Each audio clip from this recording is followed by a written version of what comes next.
I'm Richard Clarke. I record these talks every day as a way to deepen my inquiry.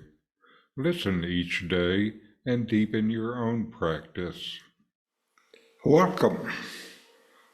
I'm reviewing and commenting on the book Talks with Sri Ramana Maharshi. Today is from Talk 326, Part 2. Maharshi, here's another illustration. Suppose a cow plays rogue and strays into neighbors' fields to graze. She's not easily weaned from her filthy habit. Think how she can be kept in the stall. If forcibly tethered in the stall, she simply bides her time to play the rogue. If she is tempted with fine grass in the stall, she takes one mouthful on the first day, and again waits for the opportunity to run away. The next day, she takes two mouthfuls, so she takes more and more on each succeeding day until finally she's weaned from her wicked tendencies. When entirely free from bad habits, she might be safely let free, and she would not stray into the neighbor's pasture land. Even when beaten in the stall, she does not afterwards leave the place. Similarly with the mind, it is accustomed to stray outward by the force of the latent vasanas manifesting as thoughts. So long as there are vasanas contained within, they must come out and exhaust themselves. The thoughts comprise the mind. Searching what the mind is, the thoughts will recoil, and the seeker will know that they arise from the self. It is the aggregate of these thoughts that we call mind. If one realizes that the thoughts arise from the self and abide in their source, the mind will disappear. After the mind ceases to exist and bliss of peace has been realized, one will find it then as difficult to bring out a thought as he now finds it difficult to keep out all thoughts. Here, the mind is the cow playing the rogue. The thoughts are the neighbor's pasture. One's own primal being free from thoughts is the stall. In this talk, Ramana Maharshi employs a vivid analogy involving a cow to explain the nature of the mind and the place of spiritual practice.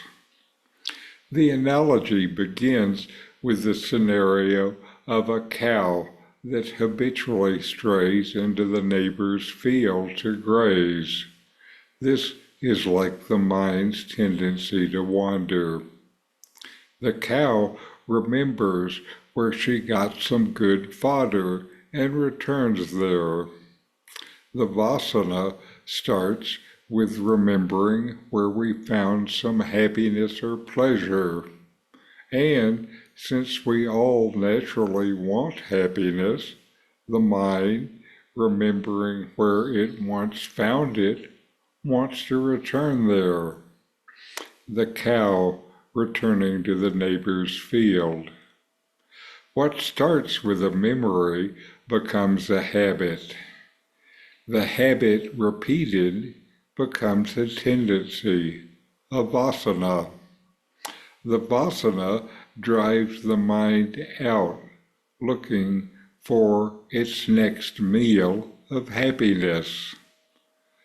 The Maharshi compares the process of restraining the cow to the practice of controlling the mind.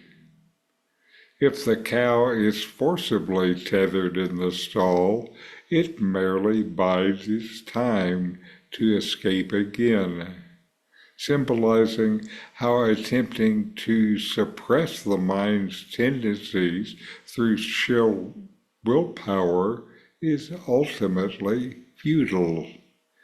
If you try to use the mind to stop the mind, if you try to think about not thinking, the more you think about it, the more you are enmeshed in thought. Instead, Ramana suggests a more nuanced approach. Just as tempting the cow with fine grass gradually weans it from its wayward behavior, offering the mind the practice of self-inquiry, directing your focus inward, where you start finding the happiness that is always there. This starts to break the outward-looking habit. Initially, the mind may resist and only take small mouthfuls of self-inquiry. But with persistence, as you gradually become more absorbed in the practice, the mind will let you eat your fill instead of just snacking. The Maharshi then goes deeper into the nature of the mind, saying that thoughts are outward manifestations of vasanas, tendencies, or latent impressions stored up within the mind. When you are quietly meditating and a thought just comes up, well, thoughts don't just come up. It's a tendency reasserting itself, starting to look for the next treat. The tendency needs to be resolved to really quiet the mind.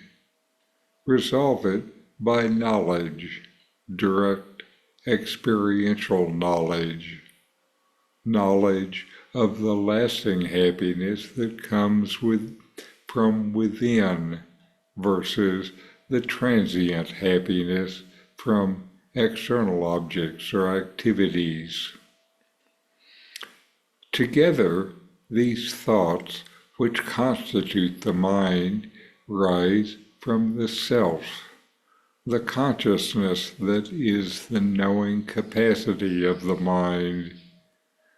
The ego-oriented mind thinks these thoughts are mine and may want to act on them.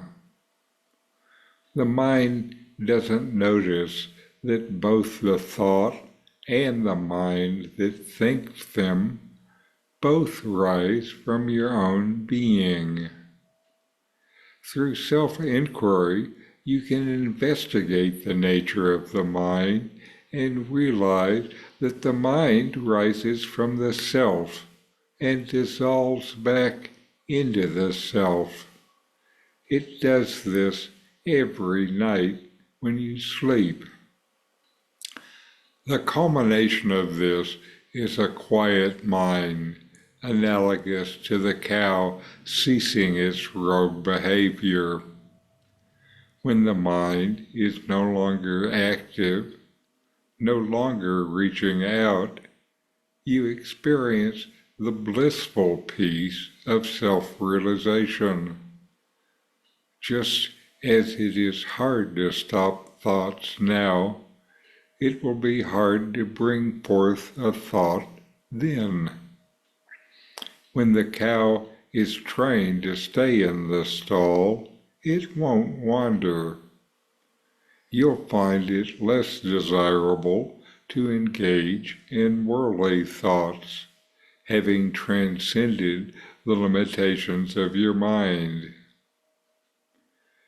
Ramana Maharshi's talk uses the analogy of the cow and the stall to illustrate the process of controlling the mind through self-inquiry, leading to the realization of your true nature and the attainment of inner peace that is always there. So inquire, know yourself, and be always free and at peace. The book, Who Am I with Comments, is my take on these early teachings of Ramana Maharshi. It's available on Amazon, free to Kindle subscribers. A link is in the video notes. These videos bring Ramana's teachings into your direct experience. Click subscribe to see more. Click thumbs up to like, and send questions and start a dialogue with a comment.